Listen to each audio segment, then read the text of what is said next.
A man of mass 50 kg and his son mass 20 kg are standing on a frictionless surface facing each other.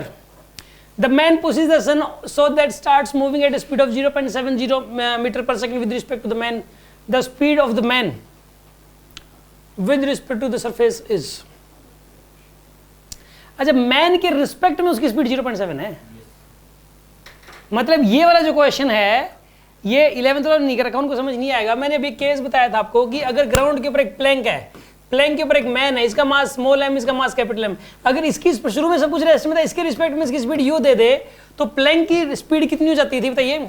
Speed of the plank minus sign लगा दो पहले, फिर M mass of the man, इसकी speed plank के respect में divide by total mass. ये shortcut मैंने बताया था.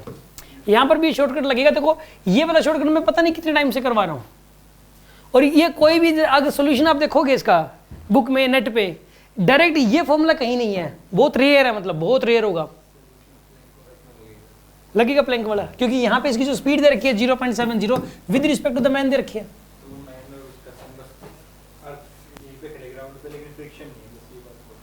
तो फिर क्या बात होगी यहाँ पे? देखो फर्क क्या है, चाहिए इसके ऊपर खड़ा हो चाहे अलग खड़ा हो. यहाँ पे इसके अंदर जो स्पीड आई वो तो प्लैंक के रिस्पेक्ट में है यू की. इसमें जो स्पीड आई है यू की वो तो प्लैंक के रिस्पेक्ट में ये स्पीड यू की. तो वो इसके ऊपर हो चाहे अलग हो, इससे क्या फर्क पड़ता है? पहले दो चीजें रेस्ट में हो और एक के अंदर स्पीड आ जाए किसी दूसरे, और वो भी मूव करना शुरू हो जाए उसकी रिस्पेक्ट. यहाँ पर एक और बात हुई है, देखो इसमें तो फ्रिक्शन लग रहा है, ये प्लैंक इसके ऊपर लगा रहा है, मैन इसके ऊपर लगा रहा है, इंटरनल फोर्स लग रहा है इन दोनों के बीच में. यहाँ पर भी तो इंटरनल फोर्स लगा, इसने इसको धक्का दिया, दोनों स्मूथ सरफेस पे हैं, इसने इसको धक्का दिया तो इसको भी तो मिलेगा. यहाँ पे मूवमेंट किसकी वजह से होती है? इंटरनल फोर्स की वजह से. और यहाँ पर भी मूवमेंट इंटरनल फोर्स की वजह से हो रही है. जैसे मैंने ये वाला केस करवाया था, एक बलून है, मतलब इसके ऊपर एक मंकी बैठ गया. जैसे यहाँ पे पहले सिस्टम सारा रेस्ट में था, अब मंकी की स्पीड दे रखी थी यू के रिस्पेक्ट बलून के रिस्पेक्ट में, तो बलून की स्पीड बतानी थी, तो यही वाला शॉर्टकट लगाएंगे हम लोग.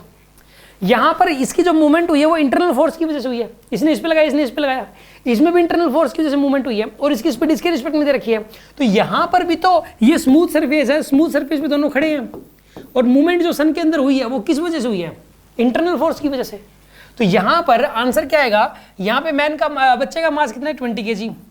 इसकी स्पीड कितनी है? 0.7 अपॉन में टोटल मास. टोटल मास कितना है यहाँ पे? 70. ये मैग्नीट्यूड ये आ जाएगा. बताइए कितना आंसर आना चाहिए इसका? 2 मीटर पर कितना आंसर आएगा? 0.2 आएगा आंसर. 0.2. देखो कितना फास्ट हो रहा है क्वेश्चन, कितना जल्दी क्वेश्चन हो गया. मेन का क्वेश्चन है 10 सेकंडों में सोल्व है. बात समझ में आएगी नहीं आपको? डायरेक्ट शॉर्टकट से हो रहा है.